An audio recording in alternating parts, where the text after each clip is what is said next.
I had some thoughts today about some different collections that have been coming out by different makeup brands, not just one makeup brand, but like by a couple of makeup brands. I had some like genuine thoughts about these makeup collections that are coming out, and it's something I mentioned a little bit in my Twilight Colourpop video. If you guys haven't seen that one, definitely go check it out after you watch this video, please.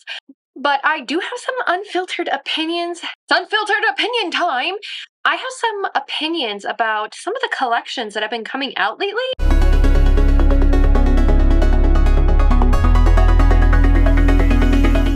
I'm actually going to be using, what is it called? It's the Lottie London Vampire Diaries Love Sucks palette. This was actually released sometime in I want to say 2022 or 2023. I don't really remember, but it's fashioned after the Vampire Diaries. But we're going to get into nostalgia pieces, nostalgia collections like this one from Vampire Diaries, and how they play a role in how we consume makeup products.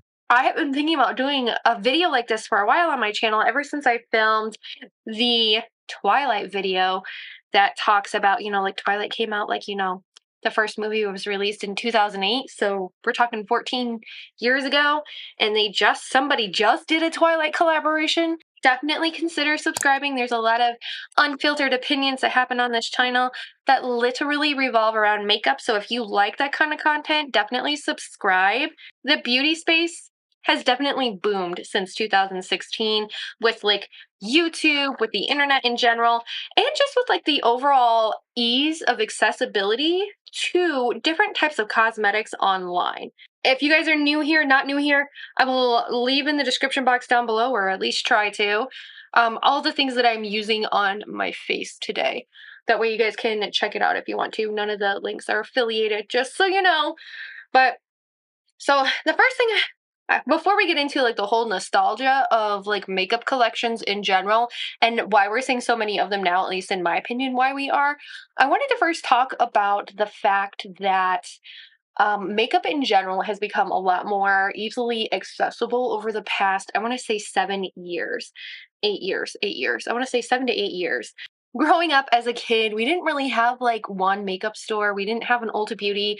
We did have a Sally Beauty, but Sally Beauty was only you could only go into Sally Beauty if you actually had a cosmetologist license and you could purchase from Sally Beauty.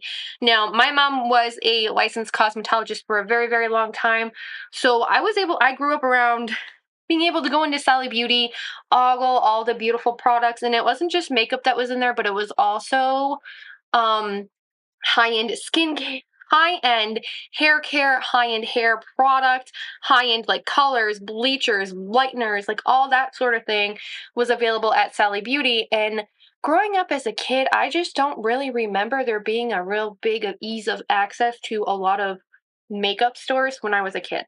You wanted to go shop for makeup, you went to the drugstore, you went to Walmart, you went to the local drugstore like Rite Aid or CVS. You could not find just one specific makeup store when I was a kid that literally just offered makeup, skincare, and that type of focus. And I remember the first time I actually saw a store like that was when I was in the UK, my first visit to the UK back in 2008. I went to the United Kingdom, I went to England for a couple of weeks, and I remember walking into a Boots store. Now, if you don't know what Boots is, it's pretty much like an Ulta Beauty. It's a cosmetic store. They also have perfumes, they have hair care. And I remember walking into a Boots, and I was like, oh my God, what is this? I couldn't believe that there was one store that was completely dedicated to just cosmetics, skincare, and hair care. I remember there being Sephora's. I do remember that there was Sephora at the time, but you could only get access to it if you were at the mall. Sephora's weren't anywhere else. They were only at the mall, and they were very few and far between. We didn't have an Ulta Beauty where I lived. There was no such thing as Ulta Beauty where I lived. And I know that that company has actually been around since the 90s, I want to say. But where I grew up, there really wasn't an Ulta Beauty in the area until I was a lot older and actually a, mid-20s adult. I really started seeing this shift in makeup as a consumer back in about 2015, 2016, when Ulta Beauties started popping up all over the place. Like I said, like Sephora was around, but the only place that you could really get Sephora was at the mall. I really started noticing like you had more access to a Sephora and an Ulta as they started trickling into department stores. So Sephora's in Kohl's now, they're in JCPenney, and Ulta Beauty is actually in Target now. So you saw an uptake with like beauty stores, but you also saw an uptake in the online community where a lot of people were flocking to YouTube, myself included, to get beauty content because beauty content was becoming the thing.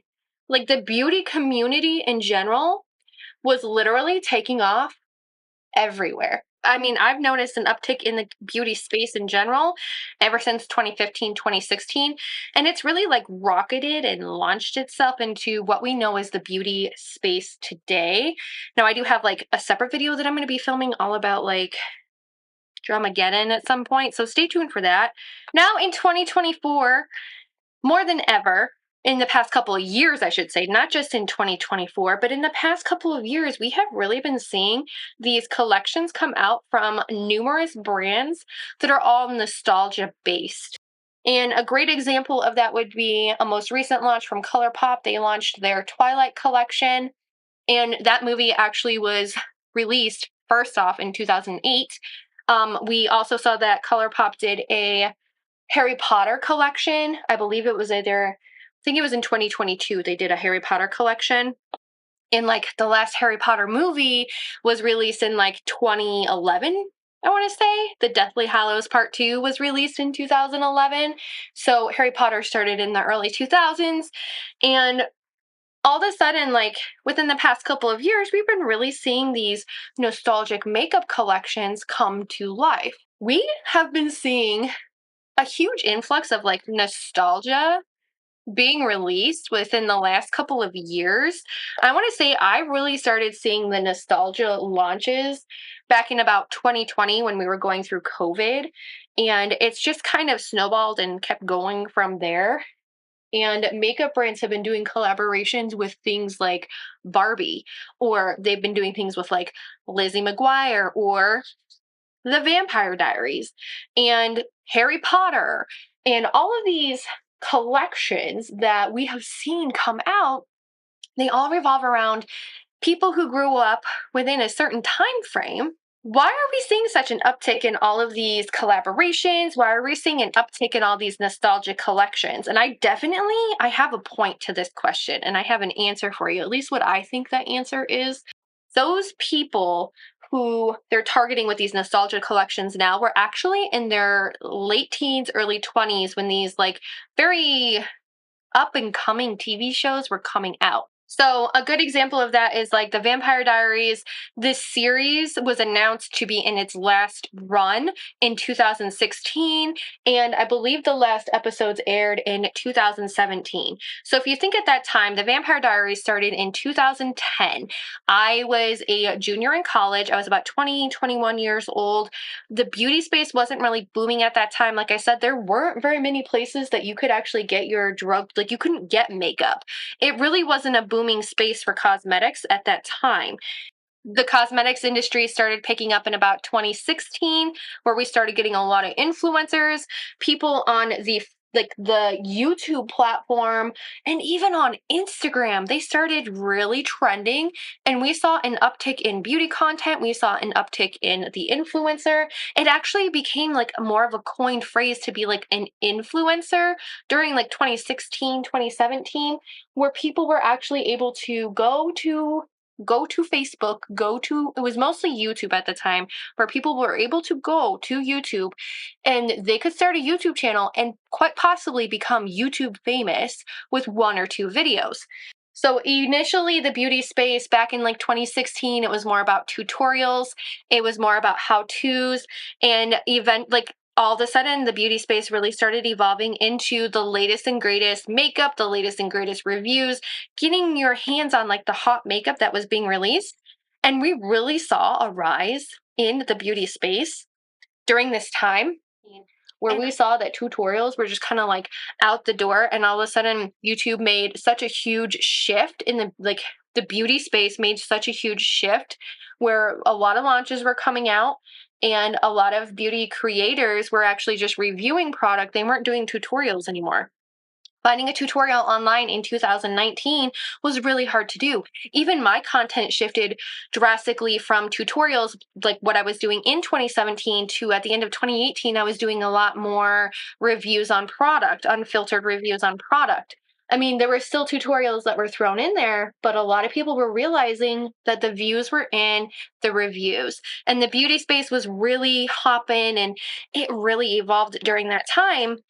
The reason why I wanted to point this out was because I truly feel like the reason why we keep seeing these nostalgic collections is because the makeup audience, like the makeup brands, are really trying to appeal to that audience, my audience, like the people who are my age, who had those nostalgic TV shows like Lizzie McGuire, who loved Barbie, who were into the Vampire Diaries, and they are my age now. So they're not into those specific trends that we see going on with like cold girl makeup or like clean girl makeup or no makeup makeup.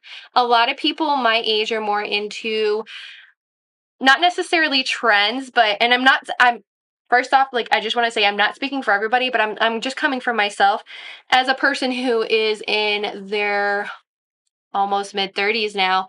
What do I look for in makeup content? I look for really good makeup reviews.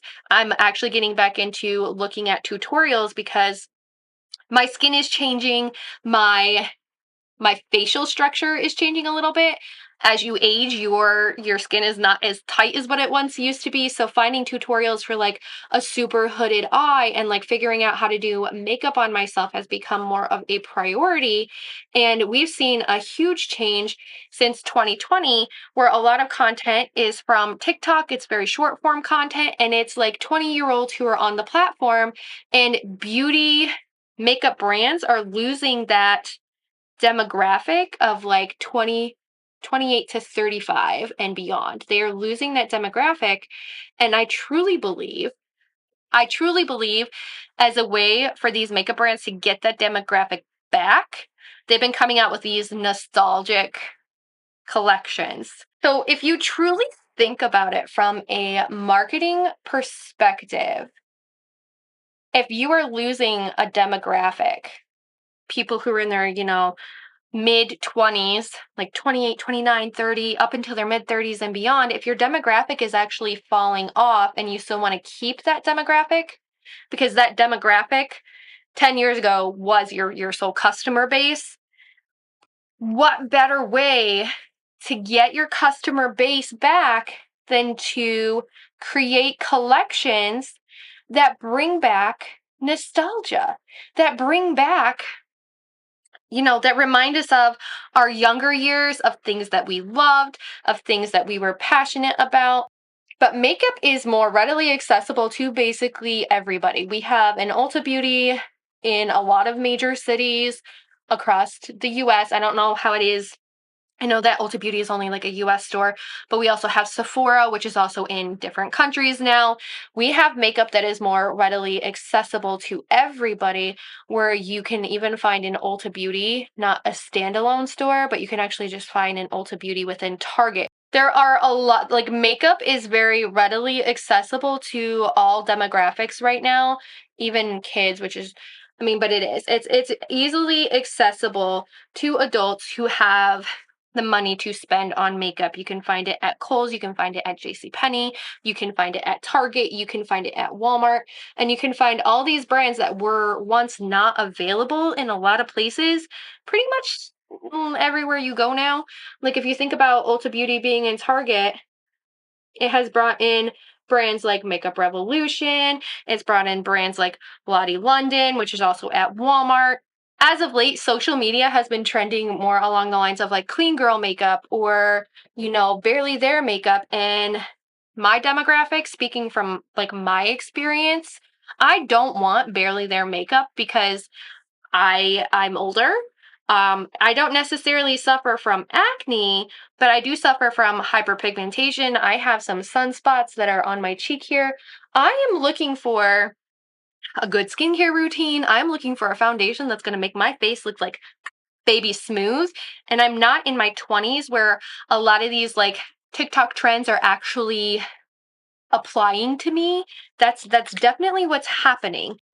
Like I said, I truly believe that brands are trying to combat are trying to keep the demographic that started the whole beauty craze about 10 years ago. Think about it, it was almost 10 years ago. I think that beauty brands are trying to keep the whole demographic of those people that started the beauty craze by creating these nostalgic collections. By creating these nostalgic collections, not only does it get people to try your makeup, but it also creates buzz around whatever TV show or movie that they are featuring, which can also, at the end of the day, push that TV show, like, obviously a little bit as well, especially if it's like streaming on certain platforms. Like, we have tons of streaming services now, so like we do have a lot of shows that are like featured that way, like on Hulu and also on Disney and beyond. Like, we have ease of access to be able to watch these TV shows again. And it really sparks that in us to be able to watch these TV shows again. But when a brand picks like a nostalgic thing to collaborate with, like they're appealing to the demographic that grew up with it and they want to purchase it because it's from when they were younger and they never got that kind of product or those kind of launches when they were that age. And because makeup has so drastically changed, I feel like these nostalgia collections are solely geared toward that audience of people to really, they have created this nostalgic feeling for the people who are kind of like, I almost want to refer to us as like the lost generation in terms of the beauty space. I feel like people my age are in this like specific category where they kind of missed out on the boom of the beauty space. What do I mean by that? We were the ones, like the people who are my age, a little bit older or a little bit younger, they were the trendsetters when the beauty space started booming.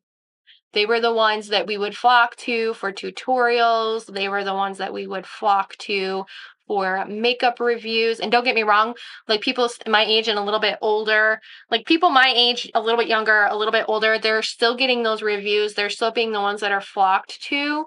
But now you have younger creators who are also coming in with the trends, and they're also coming in with their reviews as well.